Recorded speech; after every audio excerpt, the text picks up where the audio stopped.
Behaviorism is an approach to psychology that combines elements of philosophy, methodology, and theory. It emerged in the early 20th century as a reaction to the mentalistic psychology, which often had difficulty making predictions that could be tested using rigorous experimental methods. The theory of behaviorism is now currently focusing not only on the study of observable and measurable behavior, but also reaches out to the cognitive perspective. It was classified into two: behaviorism and neo-behaviorism.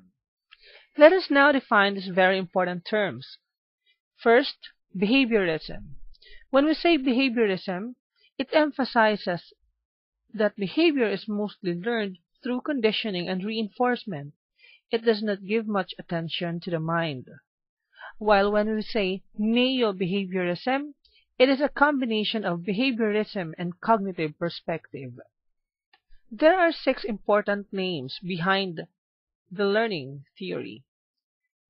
They are Pavlov, Thorndike, Watson, Skinner, Tolman, and Bandura. Classical conditioning is a learning theory first discovered by Ivan Pavlov in 1927. Pavlov was a Russian behavioral psychologist who actually stumbled upon the theory accidentally in his own house using his own dog as a subject. He kept his dog locked up for many hours due to his different research. When he got the chance to feed them, he would ring a bell and the dog knew that it meant dinner time and responded by salivating. Pavlov realized his dog associated the bell with food, thus they began to salivate. Edward Thorndike is widely known for his contributions to the study of psychology. Referred to as America's most productive psychologist and the father of modern-day educational psychology, he published roughly 500 books and articles. The entire experiment was based on placing animals in his self-constructed puzzle boxes. In his experiment, cats were placed into these boxes and could only escape by pressing a button or pulling a string. He observed that the animals would mostly succeed by trial and error. That means trying random things until one of them works. After putting the same cat into the box several times, it would learn which button to press. After some time, the action of pressing the button was automatic. The next behaviorist is John Watson. He studied behaviorism and started a new way to look at how to understand the psychological way of looking at people's behaviors. He made a study called the Little Albert Experiment.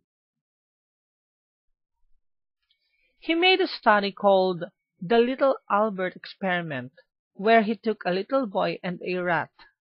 Every time the rat came out, Watson would make a loud noise to scare the child and make the instinct of being scared of rats. Watson believed that children only had 3 major behaviors: rage, love, and fear.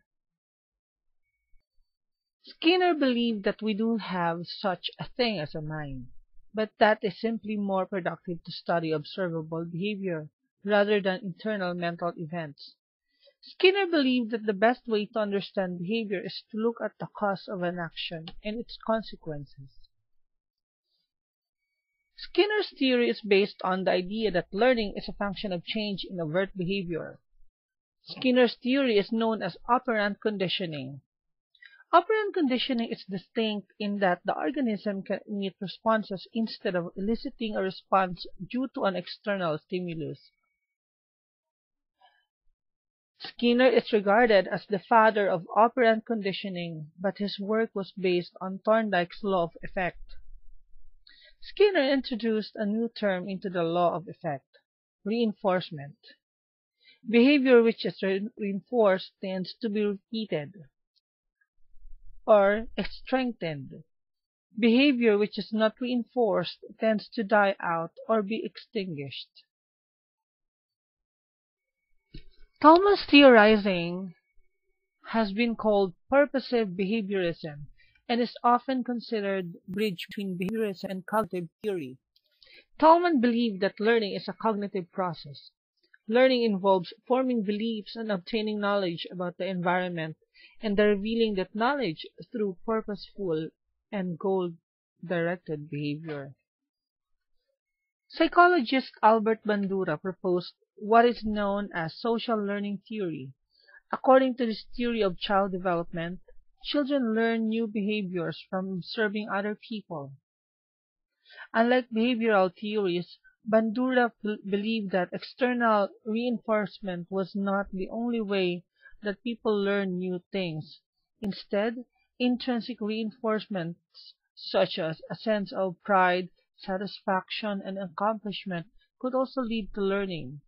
By observing the actions of others, including parents and peers, children develop new skills and acquire new information.